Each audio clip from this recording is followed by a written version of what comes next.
বিশেষজ্ঞদের মতে হাড়ের জয়েন্টে ইউরিক অ্যাসিড জমা হলে আর্থারাইটিস বা বাতের ব্যথা হয়। চিকিৎসকদের মতে কেউ নিয়মিত কিছু খাবার গ্রহণ করলে মানবদেহে ইউরিক অ্যাসিডের মাত্রা নিয়ন্ত্রণে আনতে পারলে বাতের ব্যথা শরীরের প্রভাব ফেলতে পারে না। আমাদের দেশে অনেকেই বাতের ব্যথায় ভোগেন। রোগটি বেশিরভাগ সময় বংশগত কারণে হয়ে থাকে। এছাড়াও বয়স বৃদ্ধি, বাড়তি ওজন, ডায়াবেটিস, কিডনির অসুখ ও অ্যালকোহল সেবনের ফলেও বাতের ব্যথা হতে পারে। 4টি বিভাগে 100-এরও বেশি প্রকারের বাত রয়েছে, যা মানুষকে চরমভাবে ভোগায়। বাতের ব্যথা দূর করতে নিয়মিত ব্যায়াম করা বেশ জরুরি। এছাড়াও বেশ কিছু সুষম খাবার রয়েছে যা মানবদেহে ইউরিক অ্যাসিডের মাত্রা কমিয়ে বাতের ব্যথা নিরাময়ে বৈজ্ঞানিকভাবে প্রমাণিত।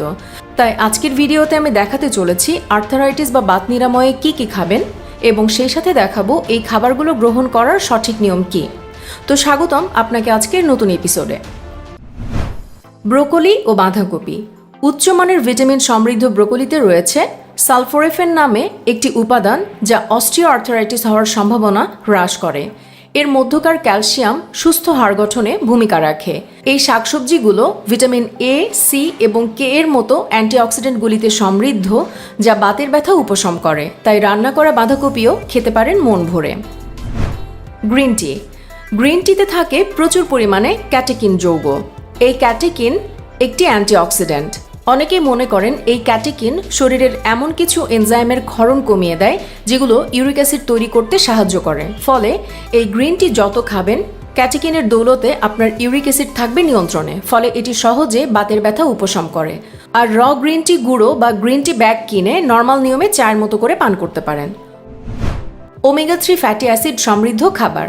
সামুদ্রিক মাছ, মিঠা পানির মাছ থেকে প্রচুর ওমেগা 3 ফ্যাটি অ্যাসিড পাওয়া যায়। বাতের ব্যথা এবং প্রদাহজনিত সকল ধরনের সমস্যা দূর করতে অনেক বেশি উপযোগী ওমেগা 3 ফ্যাটি অ্যাসিড সমৃদ্ধ খাবার। গবেষণায় দেখা যায় ওমেগা 3 ফ্যাটি অ্যাসিড নানা উপাদানে পরিবর্তিত হয়ে যায়, যা প্রদাহ এবং বাতের ব্যথা দূর করতে সহায়তা করে। বাদাম। বাদামে রয়েছে প্রচুর protein, calcium, magnesium, zinc, vitamin E ও ফাইবার, যা মানবদেহকে জয়েন্ট পেইন ও জয়েন্ট ফুলে যাওয়ার হাত থেকে রক্ষা করে। আর্থারাইটিসের জন্য এসব বাদাম বেশ উপকারী। এতে রয়েছে প্রোটিন, লোহা, জিঙ্ক ও পটাশিয়াম। বাতের কারণে ফোলাভাব কমাতে ভালো কাজ করে। বেরি। যে কোনো রকম বেরি খেলে আপনার ইউরিক অ্যাসিড কমে যেতে পারে অনেকটাই। বেরিতে থাকে অ্যান্থোসায়ানিন নামক যৌগ। এই যৌগ আপনার ইউরিক অ্যাসিড একদিকে নিয়ন্ত্রণে রাখে, অন্যদিকে ইউরিক অ্যাসিড জমতে দেয় না, তাই জয়েন্ট পেইন হয় না। আর বেরি ফল আপনি কাঁচা খেতে পারেন। হলুদ। অনেক দিন ধরেই প্রাকৃতিক ব্যথানাশক হিসেবে ব্যবহৃত হচ্ছে হলুদ। এতে আছে কুরকুমিন নামের উপাদান। এতে যে প্রদাহ বিরোধী উপাদান আছে, যা অ্যান্টিবায়োটিকের সঙ্গে পাল্লা দিতে পারে। অস্থিসন্ধির ব্যথা বা পেশির ব্যথা উপশম করতে পারে হলুদ।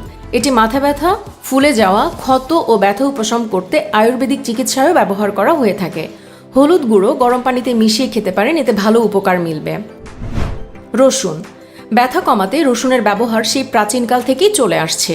গাঁটের ব্যথা কমাতে এটি ভীষণ কাজ দেয়। 1 কোয়া রসুন কুচিয়ে অল্প গরম তেলে মিশিয়ে নিন। এই মিশ্রণ জয়েন্টে ম্যাসাজ করলে আরাম লাগে।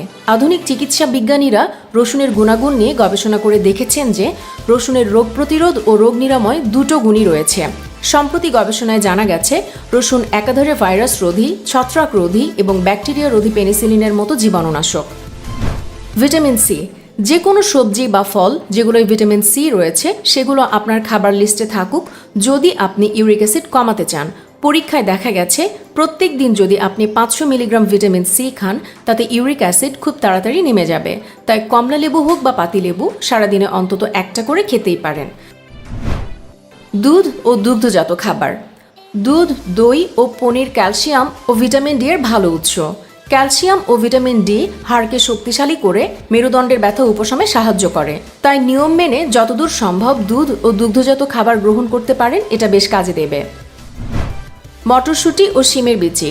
মটরশুঁটি ও শিমের বিচিও এমন একটি খাবার যা তাদের উচ্চ ফাইবার সামগ্রীর কারণে সিআরপি কম করে। এটি folic acid, magnesium, iron, zinc এবং পটাশিয়াম সমৃদ্ধ। তাদের স্বাস্থ্যকর বৈশিষ্ট্য এবং উচ্চ ফাইবারের জন্য নিয়মিত মটরশুঁটি ও শিমের বিচি খাওয়ার চেষ্টা করুন।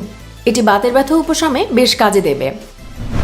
এছাড়াও বাতের ব্যথা উপশমে নিয়মিত ব্যায়ামের অভ্যাস গড়ুন। সেটা হতে পারে হাঁটাচলা কিংবা দৌড়ানো। বাতের ব্যথায় অনেকেই অলস সময় কাটায়, এতে বাতের ব্যথা আরও ক্রমশ বাড়তে থাকে। তাই নিয়মিত কায়িক পরিশ্রমের অভ্যাস গড়ুন, স্বাস্থ্যকর জীবনযাপন করুন, ভালো থাকুন।